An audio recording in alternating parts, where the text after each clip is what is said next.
Hi there, it's Dr. Melissa McCreery from TooMuchOnHerPlate.com, and today's emotional eating tip has to do with the importance of taking me time. I want to talk with you about the really critical need for you to set up a routine or a ritual so that you are getting me time, regular time connecting to yourself on a consistent basis. Now, first of all, I want to say that a lot of times when you're busy and you're stressed and you're overwhelmed and somebody starts talking to you about taking better care of yourself or taking time for you, it can feel overwhelming. That's not the point. And the kind of me time that I'm talking about, it doesn't have to take up big chunks of your time. What it has to be is consistent.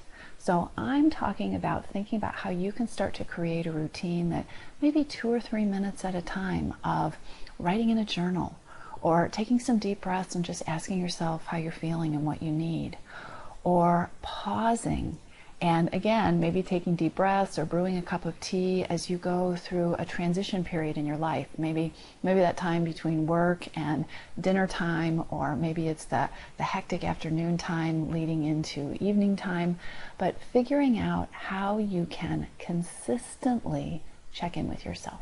Now, why is this important and what does it have to do with emotional eating? The answer is it has just about everything to do with emotional eating. See, emotional eating is that kind of eating that we do when we're not really hungry for food. What we're actually feeding are our hidden hungers. So it may be certain emotions that we're feeling that we don't know how to deal with, or certain emotions that we're feeling like stress and overwhelm that we just don't want to deal with. We'd like to push them down and not think about them. It may be certain things that are going on that we just feel like we don't have the time or the energy to deal with, so we reach for the chocolate because it makes us feel better, it comforts us. Taking regular me time, and again, just has to be 2 or 3 minutes, it allows us to have regular times during the day when we are checking in with ourselves.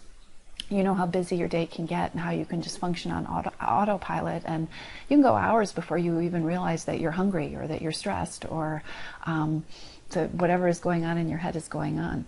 So me time is a way that you can connect with the fact that, okay, I'm not really hungry, but I'm feeling kind of overwhelmed right now, or I'm starting to feel really anxious, or I feel like I did a really good job today and I would really love to have a reward.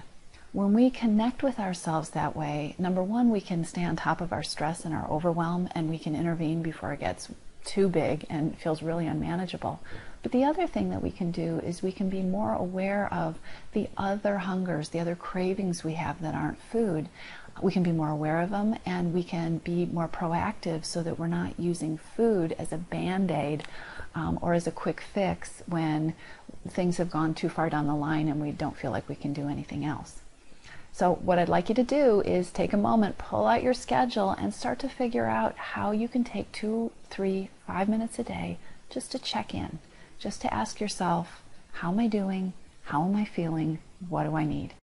If you would like more smart tips and strategic interventions for taking control of overeating and emotional eating, then I would love it if you would come visit me, Dr. Melissa McCreery, at TooMuchOnHerPlate.com. You'll find lots of tips, resources, articles, and some free tools that you can use to take control of overeating and make peace with food. Take really good care.